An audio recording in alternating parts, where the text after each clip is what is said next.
Okay, thank you everyone for joining us for this discussion. My name is Brian Hanlon. I am the founder and CEO of California YIMBY. Thank you. If you've heard of any big housing bills, we're probably the org behind it. So at California YIMBY, our mission is to make California an affordable place to live, work, and raise a family. But let me ask you something. Is California affordable? Yeah, no. Raise your hands if you think the rent is too high and home prices are too high. Oof, okay. So despite our recent legislative successes, we have a lot more work to do, which also means the next governor of California will have a lot more work to do. So we are here today to discuss the concrete housing policy and enforcement decisions that our next governor will make.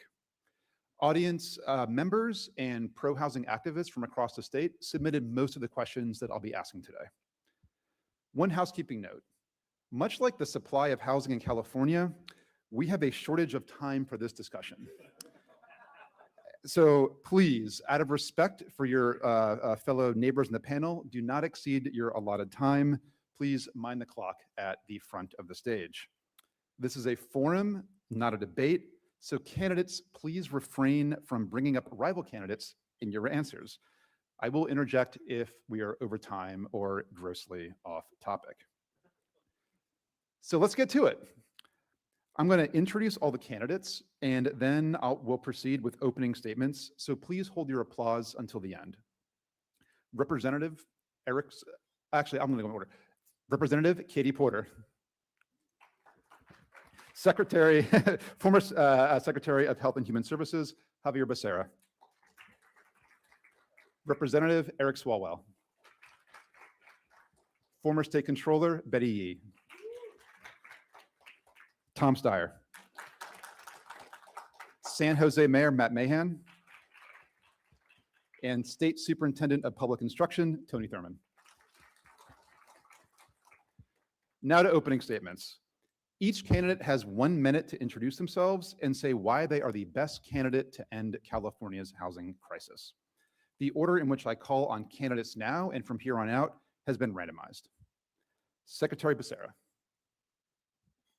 So Brian, thank you very much, and thank you all for being here. And yes to more housing, yes to doing the development that we need.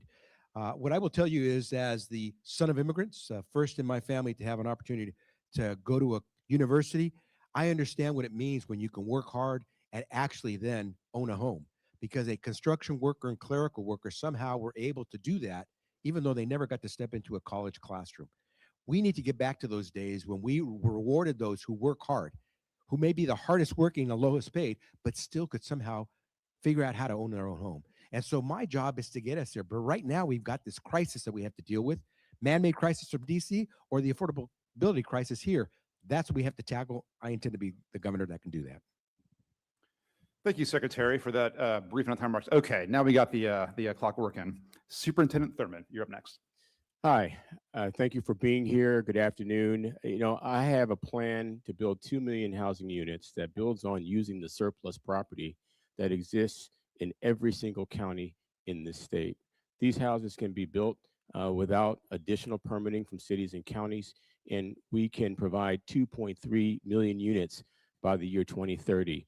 We have to address homelessness in our state, and we have to address the affordability crisis. As governor, I intend to provide working Californians and middle-class Californians with a tax credit to help provide additional money in your pocket every month to cover the rising costs of gas, groceries, and housing. Until we can see true reduction in costs in housing, we're going to help Californians to have access to more revenue to cover those costs. A better California is possible. Let us build it together. Thank you. Thank you. Representative Swalwell. I'm going to be a day one Democrat on housing. It's what I did as a planning commissioner and a city council member in my hometown of Dublin.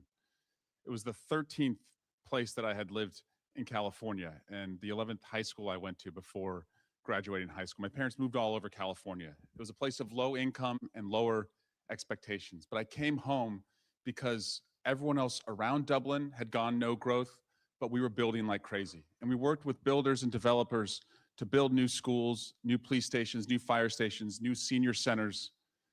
We also worked with small businesses to waive any permitting that got in the way and any fees that were barriers to entry. In the high school that I graduated from in 1999, where 25% of us went to college, today, 96% go to college. They used to call us Scrublin. They don't call us Scrublin anymore.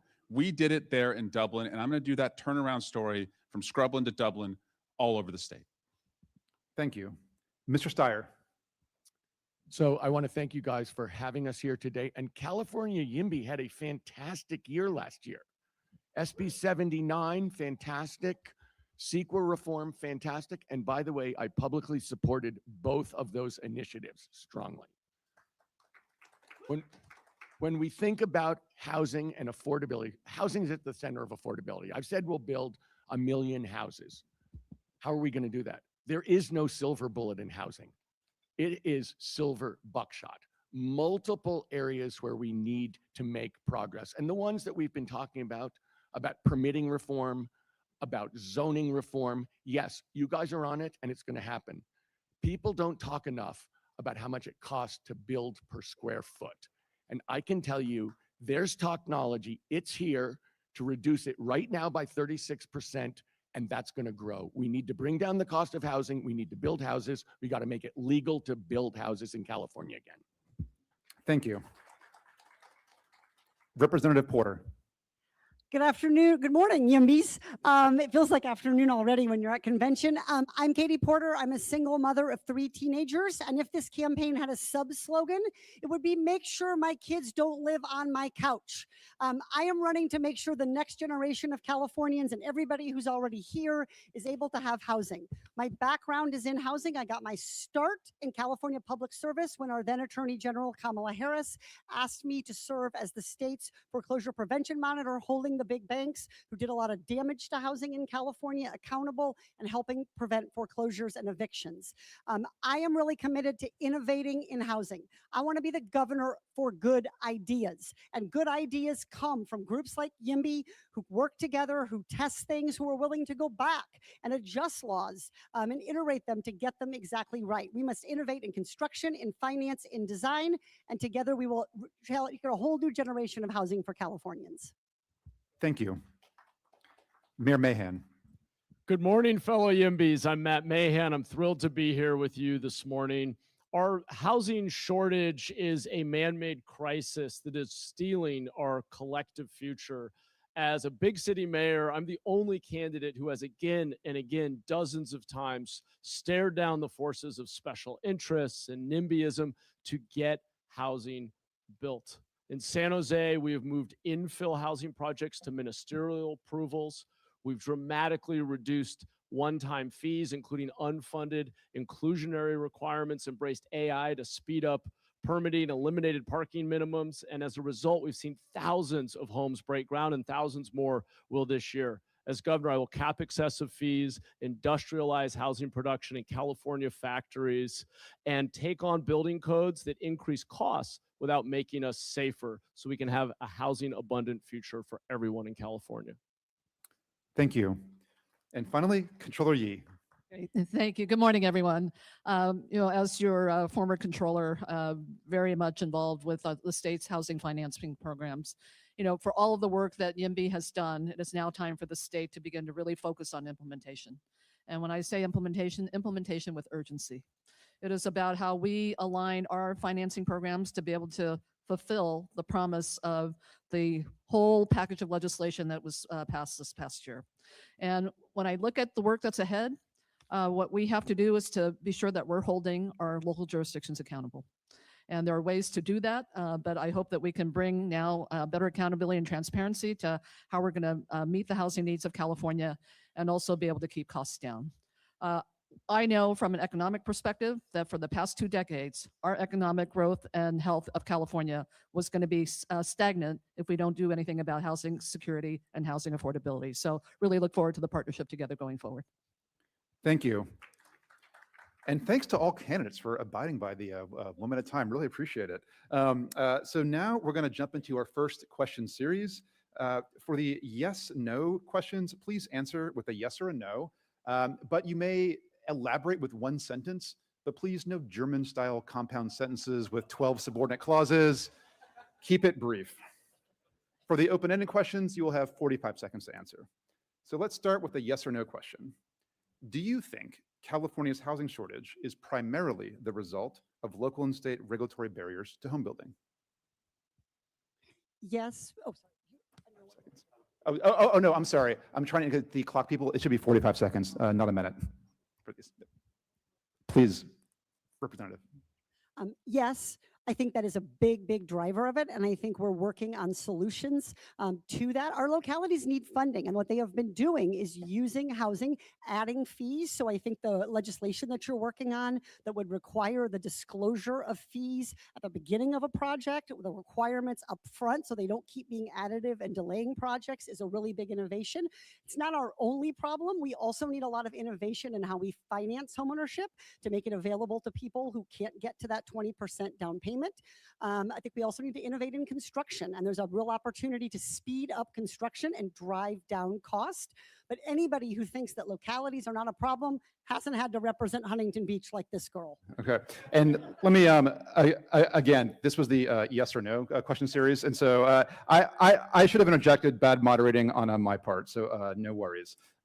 And so again, just to remind folks, the question. The question is, do you think California's housing shortage is primarily the result of local and state regulatory barriers to home building? And up next, we have Secretary Becerra. Yes, but do I get to add on a? You get one set, yeah, longer sentence, sure. Yes, but I think probably the underlying issue here is that we've never had good state policy for housing in California. It's all driven by localities. And we finally have to get to the point where we make it clear, whether you live in the southern or northern or western or eastern part, we should have a coherent statewide strategy so that no one jurisdiction can try to stop the development where we need it. So yes, but let's have a stronger state footprint on how we do housing so we can coordinate it and not let wealthy communities get away with not doing their fair share and having the lower income communities having to do everything. Fair enough. And we'll give 45 seconds to everyone else now. Bad moderating on my part. Let's go to Mr. Steyer. So the question is regulation the biggest problem? I started by saying this is not a silver bullet question. This is a silver buckshot question. But I do think that regulation probably is the biggest part of the problem. And it's not a simple question. It's a couple of different things. One of the things is local cities and counties don't want to build housing because they feel like they're going to get a mandate to provide services and not the money to actually deliver those services, which is why they slow roll everything. As you may know, and I've been trying to shout, I'm going to pass a proposition to end the corporate real estate tax loophole, which brings about $20 billion to localities for healthcare and education, which are the things they think they can't afford to pay for. So that's the first part. But I think the second part is this: we've overregulated. And I'm someone who spent years on environmentalism, but I think we're at a point where we're using regulation to stop all building. And that's actually true, which is why CEQA reform was necessary. Okay. So when I think about how this is going to go. Thank you, Mr. Steyer. I think the clock got started a little bit later there. So if we could just start the clock as soon as they start speaking, thank you. Let's, Mayor Mahan, you're up next. Yeah, absolutely. Regulation has been at the heart of the problem. The next phase of work, though, to unblock housing in our state is really going to come down to tackling cost of construction, specifically capping impact fees, industrializing housing production, and the hardest but most important is likely getting into the weeds of the building code, because we have a lot of layers of requirements that represent regulatory capture and drive up costs without making us safer. And as governor, I will put significant effort into working with you all to pull those costs out of our codes. Thank you. Controller Yee. Yes, I think regulations have become a barrier, both at the state and local level. But equally important is our funding and financing. And so I hope we can actually align our funding and financing to meet the goals of what we're trying to do relative to expanding housing supply and having it be affordable and secure for everyone. Thank you. Superintendent Thurman. Yes. If you think about it, if it takes 6 years in some counties to permit a project, that is a huge barrier. Who will do that? No one. I think our cities, that's why I passed a law for junior accessory dwelling units when I was in the legislature, and we can create flexible ways to build more housing stock. Our cities, but think about what also has happened. While this has happened, our cities and counties lost redevelopment. When I was a city council member, we built thousands of units and promoted economic development. And when redevelopment was taken away, cities and counties have lost an important resource. The state shouldn't just pass down mandates without providing resources to our communities. We have to continue. We have to provide down payment assistance loans and other resources to Californians to be able to buy a home as well. And we will do this as governor. Thank you. Representative Swalwell. Yes, on housing, California is a blue state held down by red tape.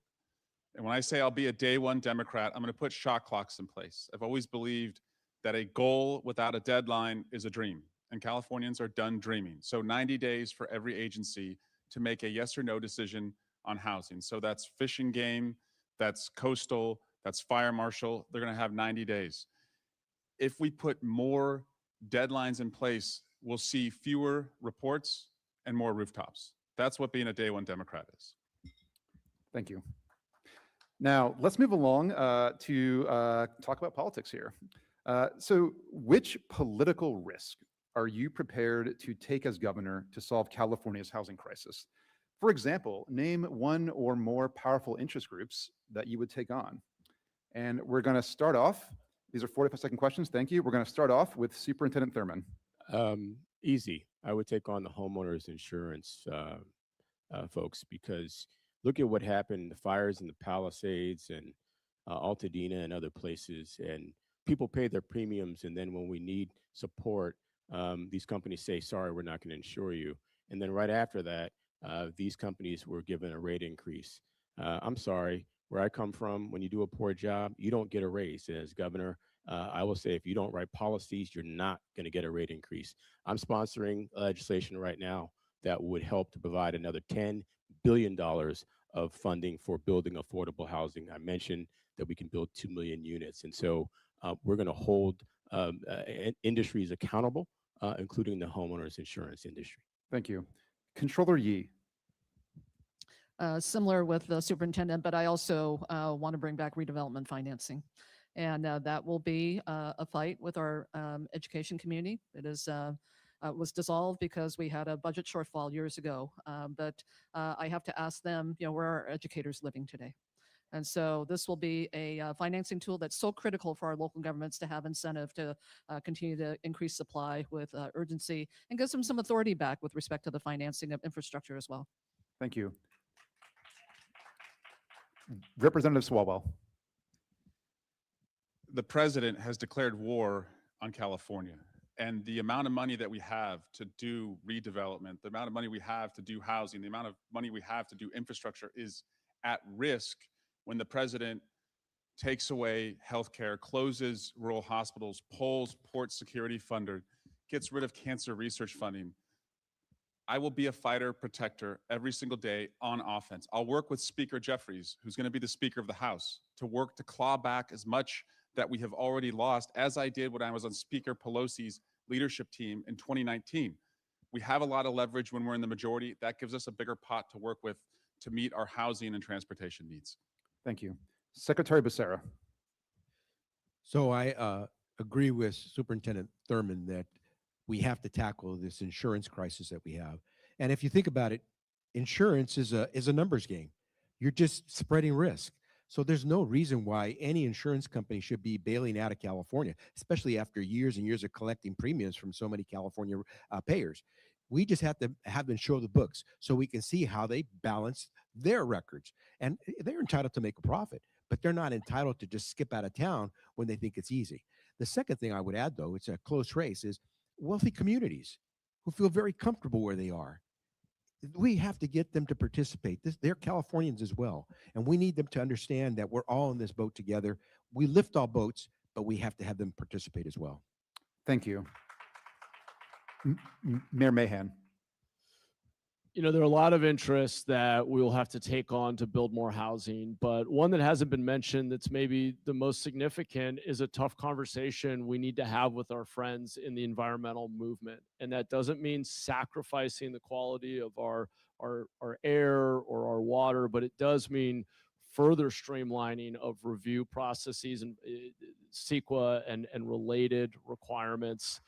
And the truth is, here in the Bay Area, where I've been an aggressively pro-housing mayor, every time we push housing out to the periphery or even out of state, it increases our carbon footprint. It's not actually doing us any favors to make it harder to do upzoning and infill and densify our cities. And so we're going to have some tough conversations with our friends in the environmental movement. Thank you.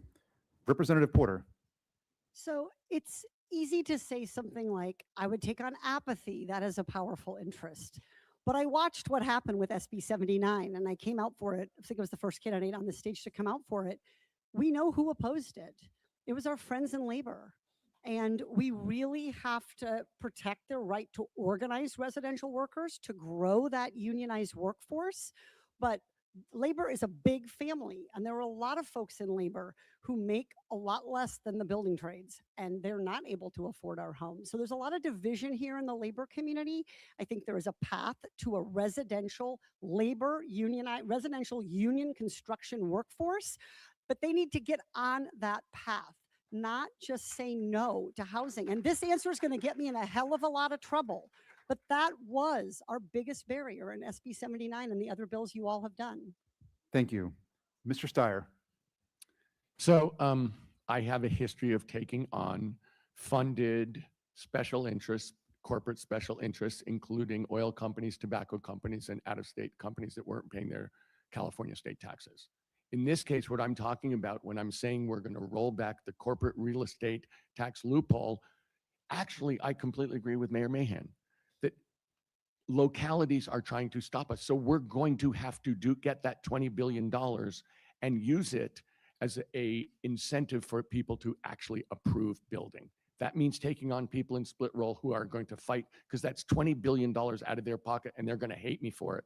But we're going to have to do it. I'm willing to do it. I'm confident we can win. I've never lost those guys. Thank you. Now I'm going to ask candidate-specific questions. Each candidate will have 2 minutes to respond. Mr. Steyer. I was just done. I asked my coworker Claude to randomize everything, and so sometimes whoever begins, first and last. Anyways, Mr. Steyer, you've been active in climate policy, advocacy, and philanthropy for 20 years. But many large environmental organizations in California oppose basic pro-housing policies like zoning reform to allow multifamily housing near train stations. And their major funders often back the opponents of pro-housing policies. How will you work with or stand up to many of your historic supporters and allies who argue that that we don't need to build more homes? So it is true that I've been a strong environmentalist for a really long time. And it's also true that I supported SB 79. And it's also true that I believe that zoning houses in a dense place around public transportation is by far the strongest environmental thing you can do. And so how am I going to stand up to environmental groups? I think I know those people very well. And I think that I'm on the other side of this issue. And that's fine with me. Because let's talk about environmentalism for a second, and in terms of not just of land use, but how we think about the whole thing. We're at a place where we can win environmentally by being, I say 3 things. Make the polluter pay, okay? That doesn't have anything to do, in terms of land use, that means cutting down on transportation, which is our big emission. Make sure you're aware of environmental justice at every issue, because we have structural racism and prejudice built into our system, and you need to be intentional about responding to it. But third, and this is really critical for house building, it's really critical for environmentalism in terms of how we're going to win. We have the technology to win. We have the technology to win environmentally. I wrote a book, which I advise you all to pay full retail for. Called Cheaper, Faster, Better, How We Win the Climate War. And that's what I would say here too. We have the technology to build much cheaper. I completely agree with Katie Porter that we're going to have to work it so that those are good paying jobs. They're not on site, but we're going to drop the price per square foot by right now 36%. So when I think about environmentalism, my point is, let's also be practical. Let's not lose our values, but let's understand about how to get to our values in new ways. It's available right now. We can win this. And I believe that I know the people there and can bring them along. Thank you. And now I had earlier asked candidates not to refer to other candidates on stage, but if you're saying that you agree and nice things, I guess that's fine. You can be nice. All right, I'll allow that. Okay. Next up, Secretary Becerra. Many YIMBYs are concerned by the fact that, as Attorney General, you didn't hold many cities accountable to state housing law. Is that a fair criticism? Is there anything that you would have done differently during your time as Attorney General, knowing what you know now? Well, maybe they didn't read that I took on San Mateo when it tried to stop the development of Brian, a project that you were behind. Mhm. And that is the seminal case now that is referred to over and over in Protecting Housing Accountability Act that lets us have a policy that lets us build. Perhaps they weren't aware that I sued Huntington Beach because they were not willing to allow their housing element to go full forward. Perhaps they were not aware that I actually took action throughout the state. Google it. And what you'll find is that I used the laws to make sure, one, we built, but two, we built smart. Let me give you a quick example where I did intervene using CEQA. There was a project in the San Diego County area, which was in the hills. And by the way, this was back in the 2010s, before all this wildfire stuff really started to hit so hard. They were going to build this development of thousands of homes in the hills, high fire intensity areas with only one form of egress for the entire development. And I said, wait a minute, that won't fly under our laws. You need to change that. Otherwise, you're creating a safety hazard. There is no evacuation here for thousands of people you intend to have housed there. The developers didn't want to make a change because it would cost them more money. So we intervened to make sure if you're going to build, you're going to build it right. But I have actually been the Attorney General who took action when the case in the district court had lost. The case had lost. California RLA had lost against San Mateo. We intervened at the appellate level, and the result was we have a housing accountability law that's still in place. I'm very proud of the actions I've taken, but I've done it smart because we have to make sure whether it is in hills or whether it is in urban areas, we do it for people for the right reasons. Thank you. Controller Yee, as state controller, can you point to an example where you found waste, fraud, or abuse in how the state funds its housing programs? If so, what did you do about it? Thank you. I think not a specific example about waste, fraud, and abuse, but I will say that with respect to the tax credit allocation committee and the rules by which we scored projects, where I found to be the most lacking was that it didn't have accountability with respect to what we were investing relative to tax credit. Was that going to bring us the broadest public benefit? Because what we have in the state is actually a fragmented system of different financing programs. And so in that committee, you saw a sliver of the financing for a project. And what I have proposed 2 years in a row to the legislature was streamline it so we have a single allocation committee. It actually would help cut time to break ground on projects, but more importantly, will help us determine just what is the benefit that we're getting with all of these different financing programs, including our tax credits. And so this is what we have to do. This is how the state can actually contribute to implementing all of the great work that you have done to try to expedite housing supply. And so I would say the waste, fraud, and abuse is probably not there, but the lack of accountability was. Thank you. Mayor Mahan, you have pointed to your progress on housing as mayor, but as recently as 2024, I don't believe a single unsubsidized multifamily development broke ground in San Jose, where now the median home price is $1.4 million. How do you respond to critics who say the reality on the ground hasn't matched your rhetoric? Yeah, I was as concerned as everyone as we saw permits for new multifamily continuing to decline in my first year as mayor, and jumped into that problem by partnering with everyone in our home building space, all of the stakeholders, to say, how do we get any cost out of this system so that we can turn things around? We shifted to ministerial approvals. I championed the most aggressive reduction in fees, including a huge fight over eliminating unfunded inclusionary requirements. As you know, fees can be 10 to 20% of project cost. And I led the charge in making the argument to my colleagues on the council who were skeptical. This was not a unanimous vote. Interest groups and folks who wanted to protect fees, that it's better to get the building in the ground, give people housing, have the economic growth, the ongoing property and sales tax revenue, than have fees that look good on paper but make projects infeasible. And so I've tried to use every lever at my disposal in the city of San Jose at the city level to bring down costs, get projects to pencil. And from that abysmal first year of 0 permits pulled for new market rate multifamily, we've continued to invest aggressively in affordable. But since that package of reforms that I championed over a lot of opposition, last year we had over 2,000 new homes get under construction that had been stuck in the pipeline for years. And this year we will have thousands more break ground, because the problem is we've been very pro-housing in San Jose and many other cities. In fact, we approved over 20,000 homes that weren't getting built because they didn't pencil. And that's why the focus has to be on the cost side of the equation, the building codes, the impact fees, all the little things that layer up to make these projects never actually get built, even when we celebrate a beautiful rendering. Thank you. Representative Porter, you have been a vocal critic of corporate greed.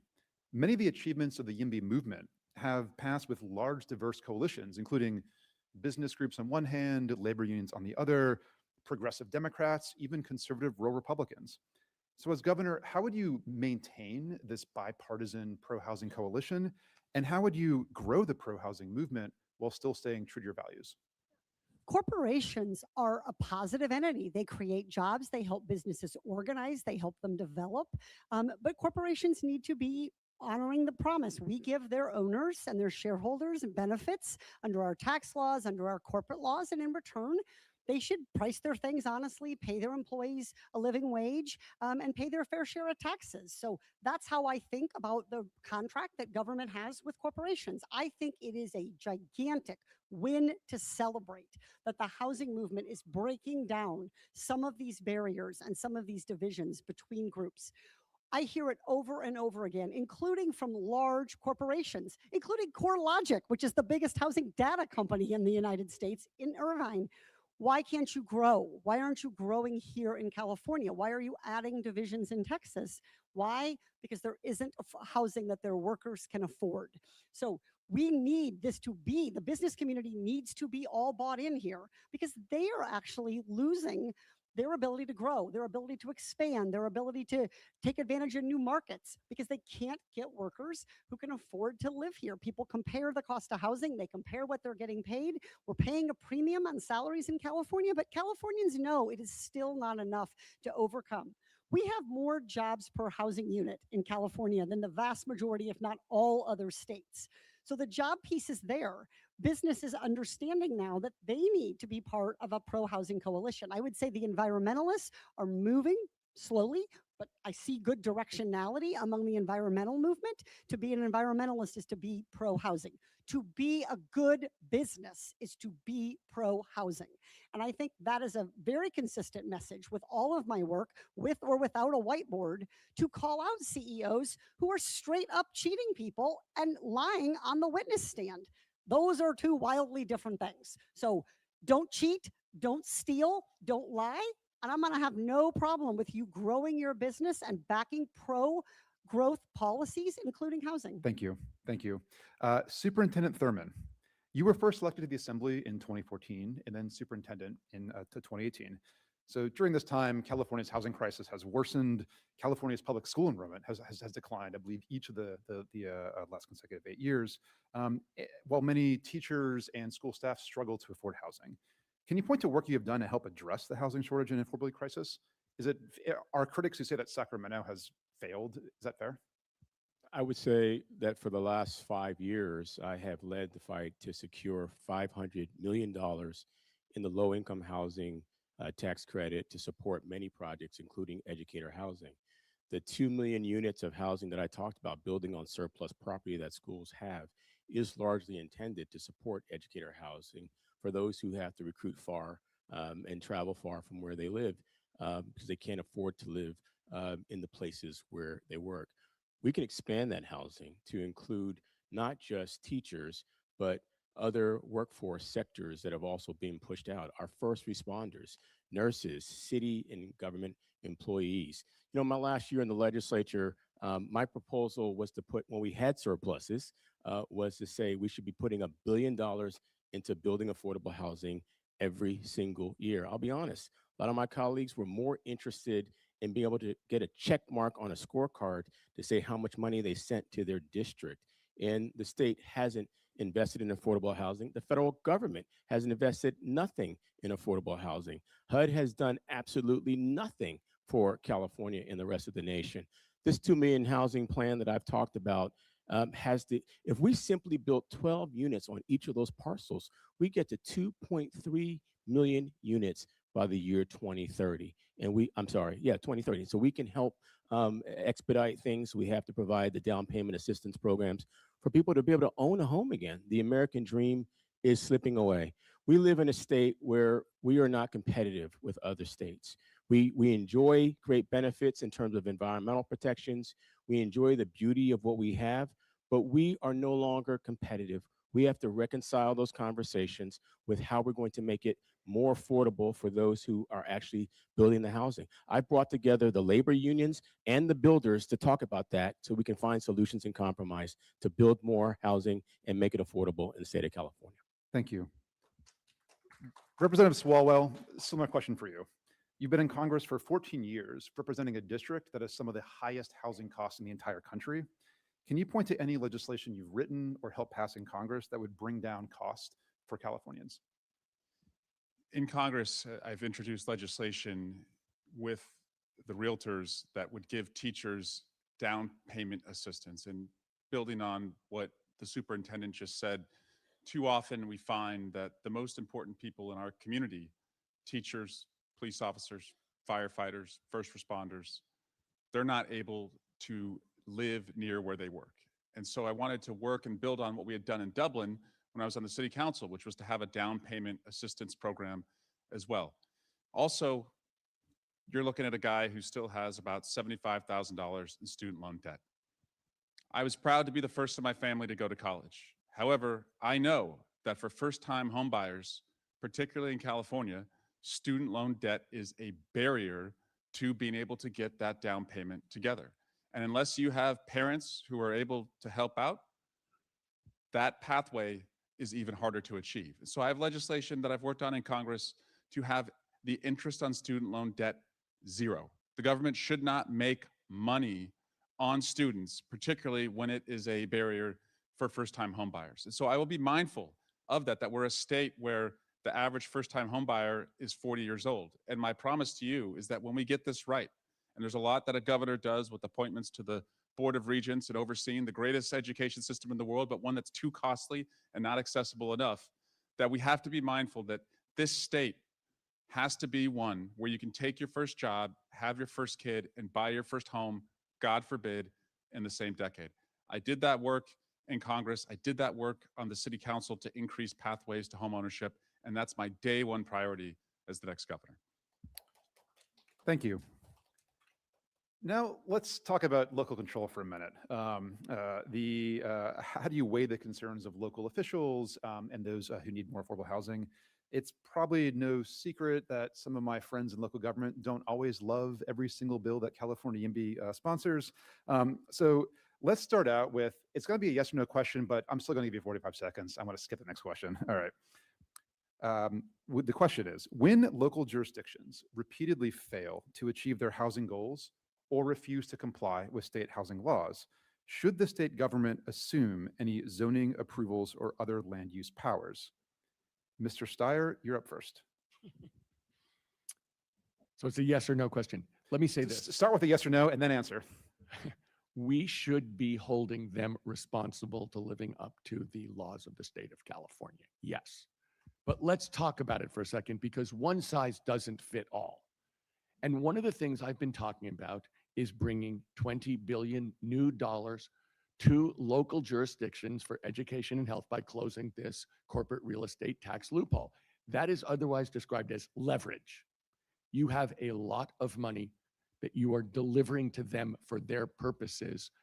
And in return, they should be in open discussion and willful discussion to get done what they have to get done on behalf of the whole state. We need the leverage. We should use the leverage. We should demand that they obey the law. Thank you. Representative Swalwell. Yes, and I would expand on AB 1294 and have more by right approvals, particularly for urban infill development, also for climate-related projects, and really support the Attorney General in their ability to enforce RENA. Thank you. Mayor Mahan. Yes, absolutely. Look, we've done a lot in recent years to make the housing element more robust and to put teeth into it. And there are local nuances and variables that we have to look at. San Jose, for example, was zoned almost entirely as a residential city. So we have huge tax base issues. So we do have to take into account a certain amount of flexibility, but we have continued to be incredibly pro-housing. And I think the state should come in and cap excessive fees, should require ministerial or by right approval for conforming uses when we've already gone through a process that includes public input and said we want housing here. It shouldn't take another year or two to then get a second approval to do it.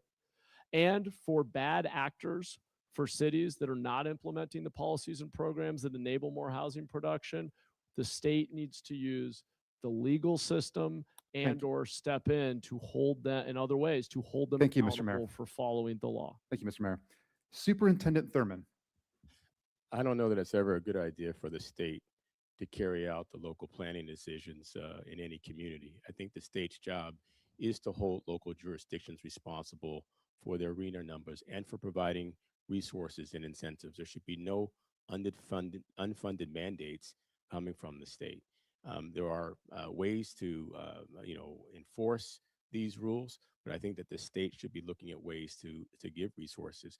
I think the state has to create what would look like consistent policies all across cities and counties all across the state for how to make ministerial approvals, for how to reduce the time that it takes to permit a project, and to give incentives to cities to do just that, to reduce the time to permit and to make for more by right and ministerial approvals. Thank you. Secretary Becerra. Yes, cities and counties are subdivisions of the state of California.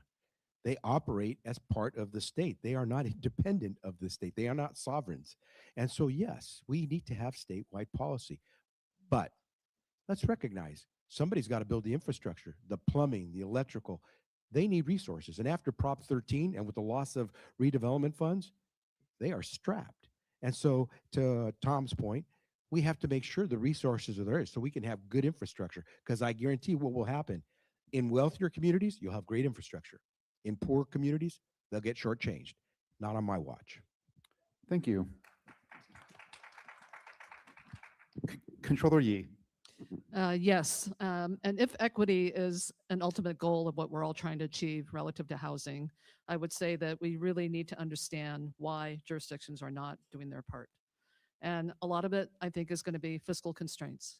And I think the state should be a better partner with our local governments in terms of how we look at meeting infrastructure needs.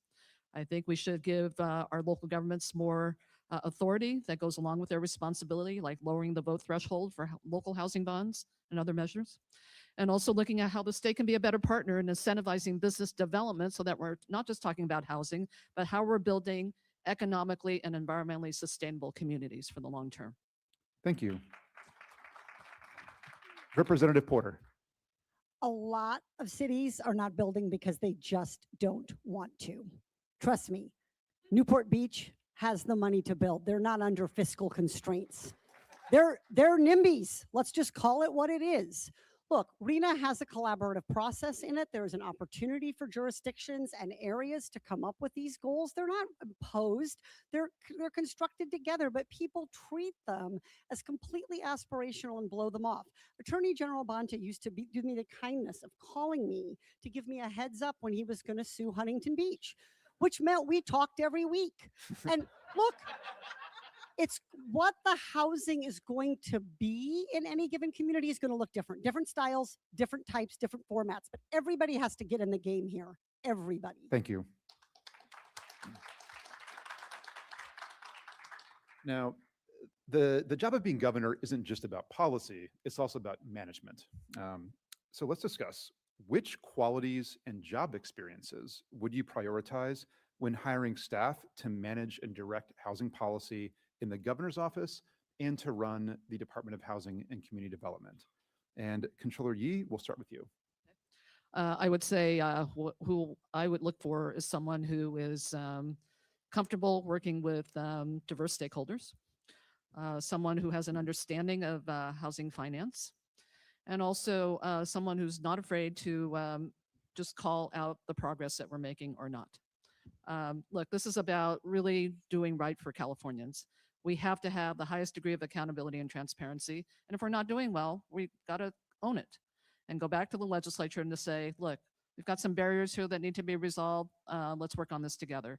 But implementation is going to be really, really key. And so I want someone with a fine eye to detail, but also not afraid to reach out to different constituencies when we run into hurdles. Thank you. Secretary Becerra. It's pretty straightforward. Get someone who's got the experience in that particular area. When it comes to housing, you get someone who comes from the sector, someone who actually knows how to build, someone who's had to run through the hoops and can get this done. Let me tell you what happens when you don't get people who understand what they're doing and they're political cronies or they are your big fundraising donors. You get people who don't know how to get things done, and they're deer in front of headlights when the big issue gets in front of them. I will tell you that from having to deal with COVID, trying to get vaccines to 340 million people with 50 states who govern healthcare. I had to figure out a way to work with 50 states to make sure that the 700 million vaccines that we put into your arms got done right. And you have to have people who know what they're doing. Thank you. Representative Porter. So first I would shop for people who have good ideas. I think good ideas sometimes are in short supply in government. I come from being a professor where ideas are the coin of the realm. So I want to hear good ideas from every quarter of California. The second thing is, how do you test and stress test an idea? You look at the data, you see what is happening and what isn't happening. There's a powerful story here with CalCourt where we've had like a dozen actual adjudicated cases. It was a good idea, but it's not working. The data shows that. The third thing is, I think someone who can make partnerships with the legislature. You can't do everything on day one as governor because the legislature needs to pass these laws. So I'm thinking about people who can do that. The last thing is somebody who spots barriers and figures out how to lower them. So build coalitions. Thank you. Mayor Mahan. So as I think a number of us have referenced, we probably all agree, part of it is having a facilitator who understands the different stakeholders, has relationships, and can bring people together to form a governing coalition to make progress. But the piece that is most important is a relentless focus on outcomes and bringing a new level of accountability to the work that we're doing together, even when it makes people uncomfortable. In San Jose, we have led the way in reducing unsheltered homelessness by pulling people out of different departments, having them co-located, doing a daily stand-up with a relentless focus on achieving the goal, which has meant sacrificing a lot of sacred cows along the way because we're all working towards something bigger and more important collectively. That's the mindset we need. Thank you. Mr. Steyer. So I've started and run a lot of organizations, and hiring people is always the same thing. The first thing you have to ask is, do you share the values of what you're trying to accomplish? Because if you don't, people will be working at cross purposes and they'll be making decisions on the wrong basis. The second is culture. Are you someone who can work with the different organizations, bring together a coalition, and get things done? And the third thing is competence. Because if you don't have those first two things, it isn't going to work.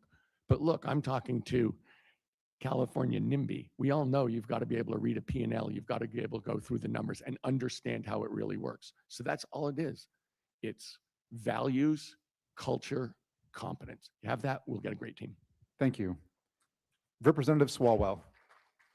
Because of the work that you all have done, this is a housing election, and I will govern accordingly. I will have a team that moves with speed and can work under deadlines. It'll be partners with you all, and they'll have experience. They'll know every line item of a pro forma and what is driving up the costs for Californians.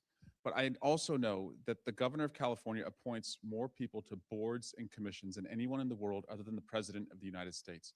And I will make sure that every person on our team has a get shit done mentality, recognizing who are the people that are affected by this. And it's people like my parents who every month didn't have enough to pay the rent usually and really wanted to be in a state where they could eventually be homeowners. Thank you.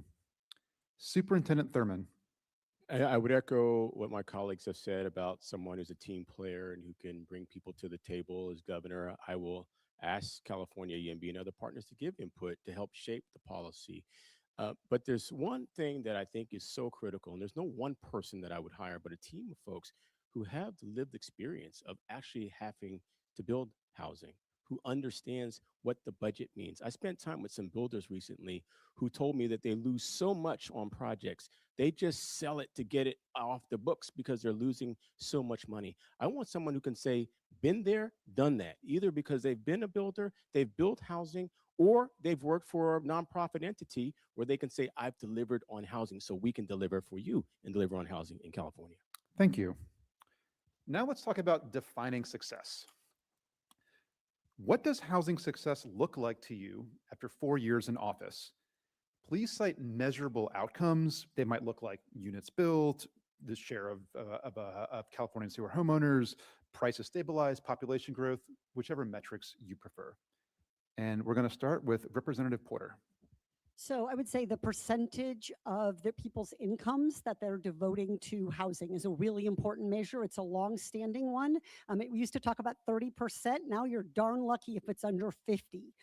So that is, I think, a really, really important measure. Affordability is not just about your income. It's also about your expenses. And that measure captures that mismatch. I also think population growth is really important. It's important to California's economic engine, and it's important to our revenue long-term. We are a rapidly aging state. If we are not bringing young people here, they are not choosing to stay here and start a family here, they're not coming to California, long term, that's going to be really hard for our revenue. So those are two right at the top. Thank you. Superintendent Thurman. Well, I stated my report card objective right up front, right? We build 2.3 million housing units by the year 2030. I'm being very specific. I have sponsored legislation that will help school districts in actually building and partnering with developers to build the housing and to have some startup funds to do the pre-development work that is necessary to do this. And so I'm putting that out there.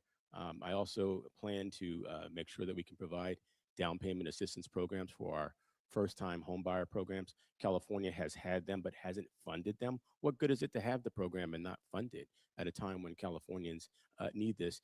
And I'm going to be focused on building the wages of Californians. I don't see housing prices going down. We have to build the wages of California to be able to afford and thrive and stay in California.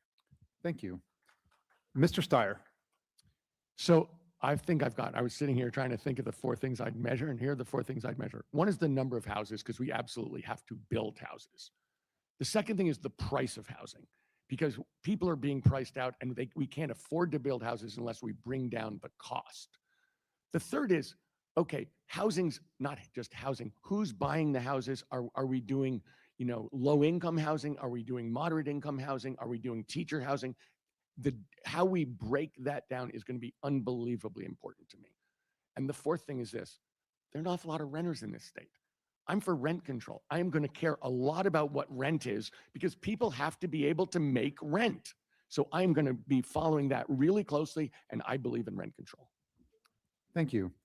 Controller Yee. Certainly the number of houses that we're adding to the supply.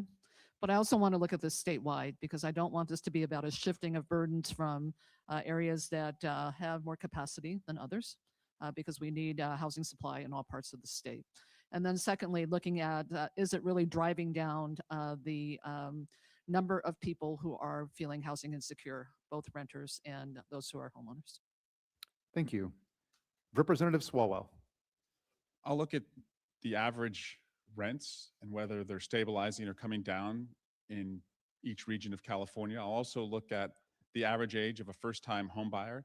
Of course, the per units added in each category, whether it's single family, multifamily, affordable, transit-oriented, workforce housing, but also the speed at which we are supplying new housing for the state. Again, we have to have more shot clocks in place. If it takes more than a few years to get an housing application approved, someone from the governor's office should come and help you hang the drywall. That's going to be the mandate that you all are giving us, and those are some of the measurements that will be important to me. Thank you. Secretary Becerra. So I want to get a quick accounting in my first 100 days on how many near shovel-ready projects there are. And then I want to swarm them and make them shovel-ready projects, because that will give people in California a clear sense that we are going to build. Secondly, I agree with some of the candidates who also mentioned this, rent stabilization. We have to make sure that we address the outliers in the market, both the landlords and the renters, who make it very difficult sometimes for rents to actually be fair. We have to stabilize rents in California. Third, then I think we have to take a look at what we can do to accelerate building. And that means that we have to take a look at what the cost per unit really is. And where can we help try to ensure that what it costs a developer to actually get a project going is taken into account and reduced as much as possible. Thank you. Mayor Mahan. So I think that the indicators that we're talking about around the affordability, displacement, population growth, total number of new homes we build are all really important indicators of the state's health and if we're moving in the right direction. But I want to go farther than that. I want you to hold me accountable for the things that we actually have direct control over in government and must do better. There is a lot we can do to speed up, not just at the state level, work with and hold accountable localities to make decisions faster. We can standardize building codes and pull out cost per unit. We need to be looking at those proxies of speed and cost where government actually has levers and be accountable for pulling all of those levers on our end, and then keep checking the longer term indicators of number of units and affordability and population growth. But we don't have direct control over those. We need to get down into the weeds of all the things we do to add cost and friction in the system. That's why we're actually building less and less housing every year. Thank you. Thank you. Now let's talk about the cost of building in California. So the cost of new multifamily building in California is more than twice as expensive here than it is in Texas. It's 50% more expensive here than it is in Colorado. So you guys want to know, why do you think it's so expensive to build housing in California? And as governor, what would you do to bring prices down? And Mr. Mahan, we'll start with you. Yeah, I'm going to start with the two that I think we have the most direct control over that give us the highest ROI. And those are impact fees and building code. Those are things that are completely within our control as government. These are policy decisions and trade-offs that we're making, whether explicitly or implicitly. On impact fees, as we've talked about, there's cities in our state, Fremont, Irvine, where impact fees are 20% of the cost of a project. It's become a tool for not building housing. The state has to step in and cap those fees and hold localities accountable. The building code, there's special interest regulatory capture. I mean, we're building twice as many stairs as we need, elevators that are 4 times larger than they are in Western Europe, and on, thousands and thousands of layers of rules and requirements that aren't making us safer, they're making housing more expensive. Thank you. Representative Swalwell. Right now, it's about $100,000 per home that we pay additionally as Californians because of the red tape. What I would do is I'd put in place a 270-day requirement for all litigation surrounding housing. And also, as I said, to surge decision-making. Right now, the uncertainty and the inability of our courts to turn around decisions is hiking up the price. deadlines. We need deadlines and shot clocks. I saw at the local level, when you move at that pace, when you move with that urgency, you can bring down the costs and get more people into affordable housing more quickly. Thank you. Superintendent Thurman. You know, I think our cities are using impact fees to make up for what they lost from redevelopment. Now, on my council, we didn't have the high impact fees, but I've seen how they have grown and how they proliferated. And I've seen various studies that show how our state ranks compared to other states. And it makes us, we are not competitive, and we're going to have to address those impact fees. And so I do intend to bring back some form of redevelopment from the state's perspective to help our cities so that we can begin to work to reduce our impact fees. I think our permitting processes are slow because our cities are afraid to act. They're afraid of liability. And we have to find ways to support and encourage and incent innovation and efficiency and moving quickly so that we get more projects in the ground. Thank you. Representative Porter. So I was worried that this was a trick question because I actually read the study. And so this is a RAND study that you're citing. It's a terrific one. I was like, wait, they told us the answer in the report. What they found was that it's the delay. So Colorado takes 22 months longer in California than in Colorado. That's one of their findings. I talk about this endlessly on the campaign trail. Colorado has environmental protections. They have worker protections. It's really a reminder that that adage, time is money, and is true. So, you say, show me values or budget statements, so are clocks. Clocks are also value statements. So I think this is simple. We just have to do it faster. We could take 10 to 20% off right there. Thank you. Secretary Becerra. So I completely agree with the response on impact fees, that we have to figure out a way to make sure that local governments don't use those fees to recoup some of the resources they would have had to do the infrastructure that they need. I also believe that we have to address liability. Developers are so concerned about liability when they construct that oftentimes it kills a project before it gets off the ground. The third thing I think we can do is also move towards smarter, more efficient, more cost-effective development, which means modular. We work with our labor unions to make sure that we can actually construct homes that cost less to build. It is possible to do it. We just have to make sure that we work together to make sure that current workers, carpenters, and the rest don't think they're going to be displaced because of what we do. We make sure that we're paying good wages to those who do the job, but we can reduce the cost by going modular. Thank you. Mr. Steyer. So obviously we're talking about three things here, and I think everybody's bringing them up. The first one is about fees.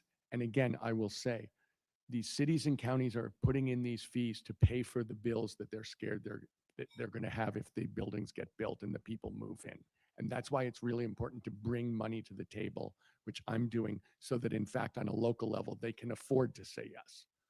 The second question is timing, and it's absolutely right. It takes way too long, and everyone who said that, we've got to absolutely shorten those times, and we've got to hold people accountable. And the third thing, I agree with Javier. It's not just modularization, though. There's a revolution. It's past modularization, and it's 36% cheaper per square foot. The technology is here. We can do it. We can bring down these costs if we're willing to use the things that are at our disposal right now. Thank you. Thank you.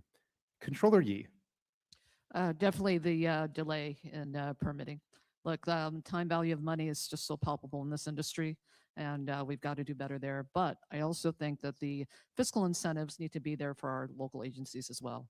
So really going to be looking at that in addition to hopefully bringing all the tools to bear that can help expedite the permitting process. Thank you. So now let's go beyond just discussing housing supply into other aspects of the housing policy. So again, apart from efforts to just boost housing availability for everyone, which policies would you prioritize to help the most vulnerable or excluded Californians benefit from quality, stable, and well-located housing? And for this, we'll start with Representative Swalwell. Really focus on more apartment housing. And we saw this in Dublin. And yes, owning a home is the greatest source of wealth for most Americans, and we want more homeowners. But I also recognize that we have a shortage of apartment housing. And so in Dublin, what we were able to do was a blend of market and affordable, particularly putting them in the same neighborhoods, also putting them next to our BART stations.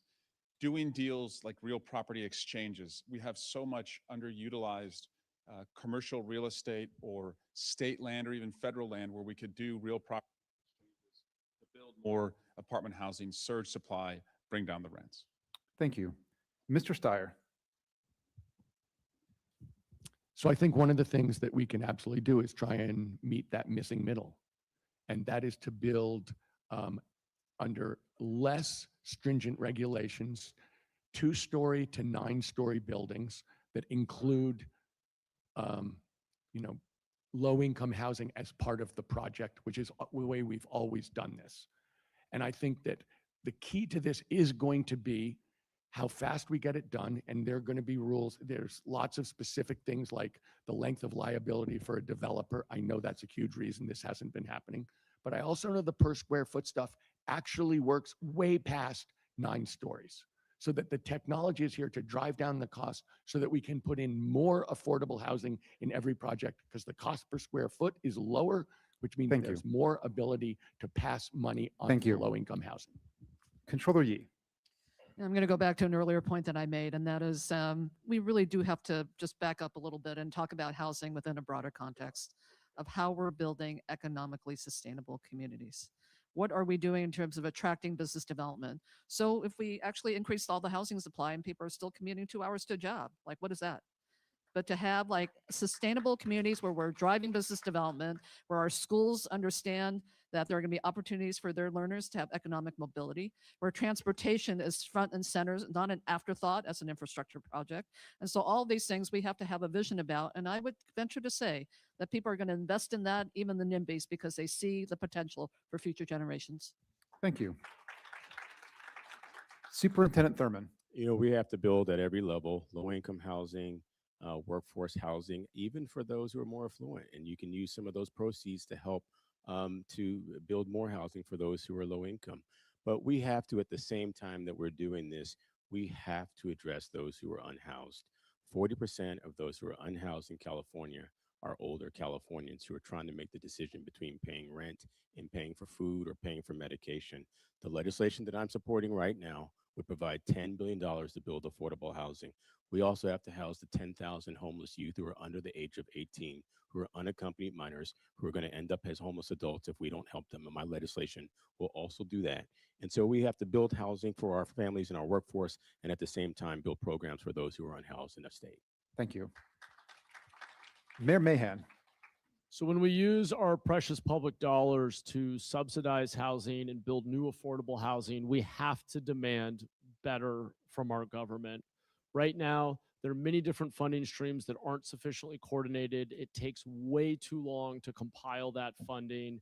And we should have, and the state, as governor, I will insist that the state streamline and align all of these around a common application and make those decisions faster, because it should not cost 30% more to build affordable housing when we use your public dollars to try to provide something we so desperately need. And then beyond that, we need a lot more supply of different types. I have led and worked with legislators in Sacramento on condo defect reform. San Jose has led the way on ADUs, including for sale ADUs. Thank you. Thank There's you, a Mr. lot Mayor. more we can do. Secretary Becerra. I think infill development offers us one of the best opportunities to actually get housing out quickly at affordable rates for people where they need it. And so I would really make a boost for trying to do infill housing development as quickly as we can. Secondly, I go back to what I said previously.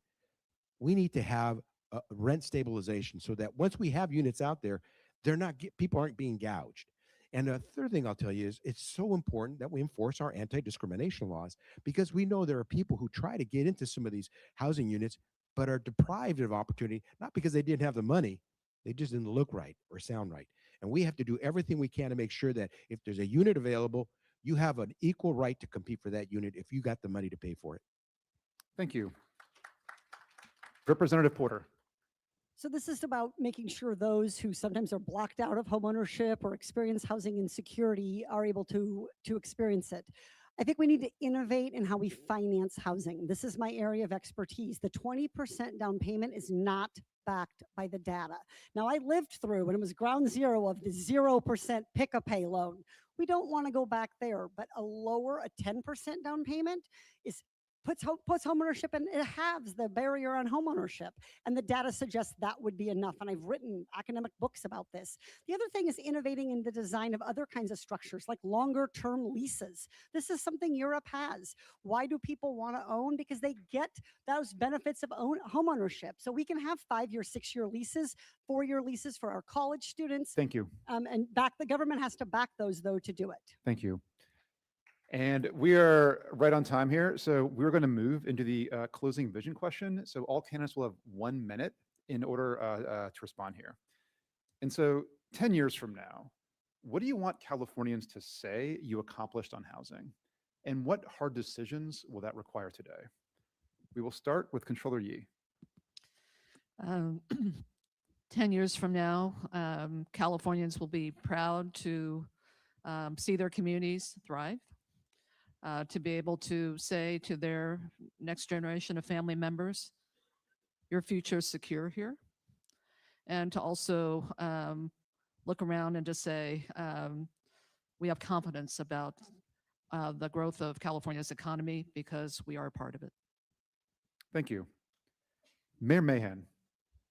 In 10 years, what I want more than anything is for young Californians to see their future here, to believe that the California dream is still alive and well, to be looking forward to creating families, building careers, building a future here. And ideally, if it's part of their vision of that dream, to know that there's a pathway to home ownership.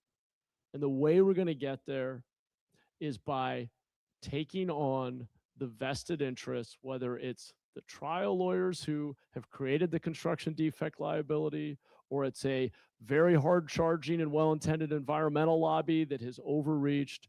It is going to be the tough conversations of getting people around the table and saying we all, for our collective future, have to be willing to compromise and pull down costs so that we can increase the rate of building housing of all types for all income levels so everyone can have a future here in California.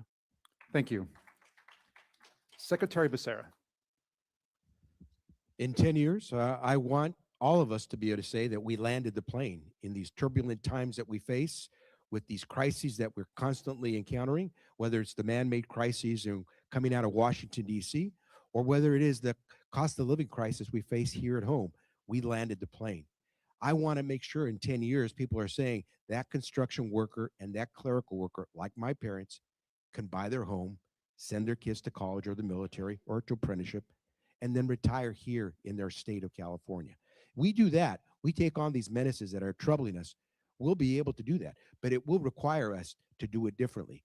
We will have to have built. In 10 years, we will have far more units. We will have a much more stable rent opportunity for people who aren't yet able to buy. And we will make it so that if you are young, you will be able to afford to get into that house because you're already paying rent. You may as well have the down payment. We'll help you make sure you have the down payment to make that happen.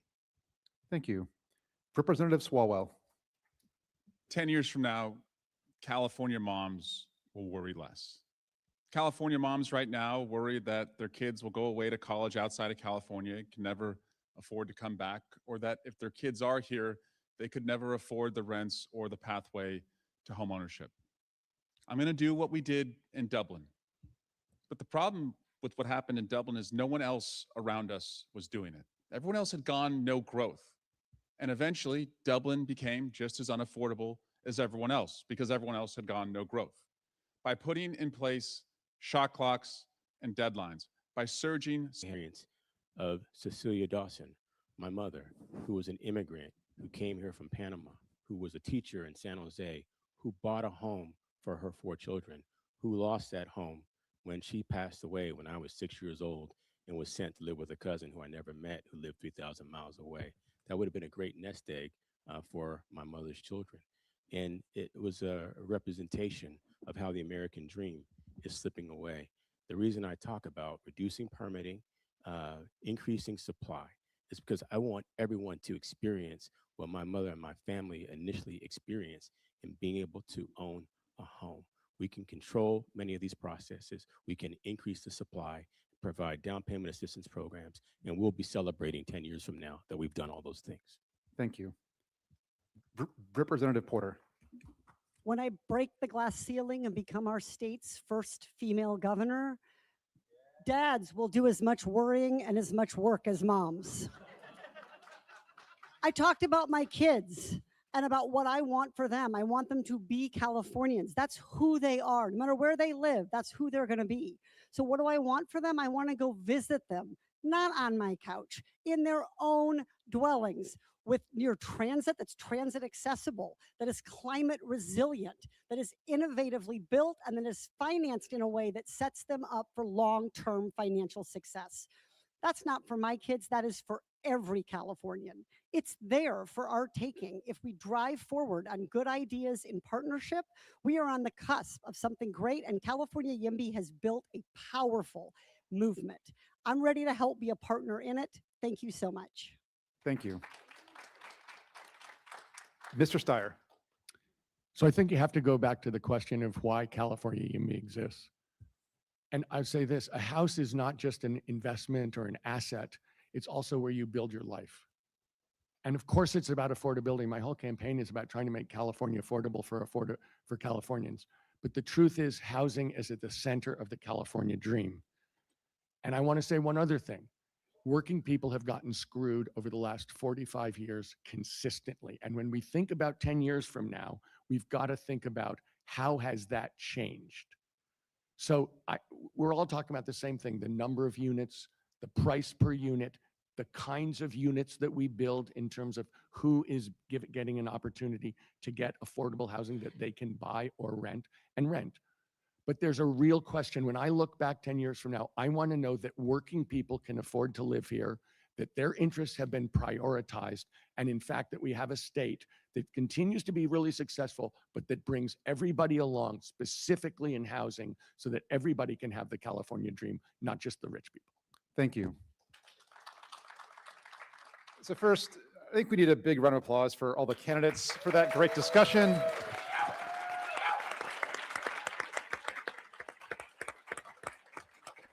And they even stayed on time, which, you know, I know for politicians can be a really tricky thing to do. I want to thank you. Thanks all the audience members for taking this endorsement process seriously. I want to thank the staff, both the event staff, the hotel staff, the staff at California YIMBY, the staff for the candidates who put this entire thing on. So thank you very much. Look, California matters. What we do here impacts the world. California built the world's greatest system of higher education and research, a shared global entertainment culture, the most productive large agricultural region, the semiconductor, the search engine, the environmental movement. Hell, we even invented the skateboard and the mountain bike. I could go on. California builds the future, but we've also built something else. A housing shortage so severe that the very people who power the state, the teachers, the nurses, the agricultural workers, the entertainment professionals, the broad middle class, can't afford to live here. This is not a side issue. This is the issue, and voters know it. The next governor will inherit both our extraordinary strengths and our unfinished business. At a moment when the rest of the country is looking to California to lead, we have to make sure this is a place people can actually afford to call home. So please, join California YIMBY, join your local YIMBY group, stay engaged, be a passionate advocate for building a California where everyone can afford to live, work, and raise a family. If you want to learn more about where California YIMBY stands on this race or any other, please visit cayimby.org/endorsements. Thank you for your time. Have a great convention.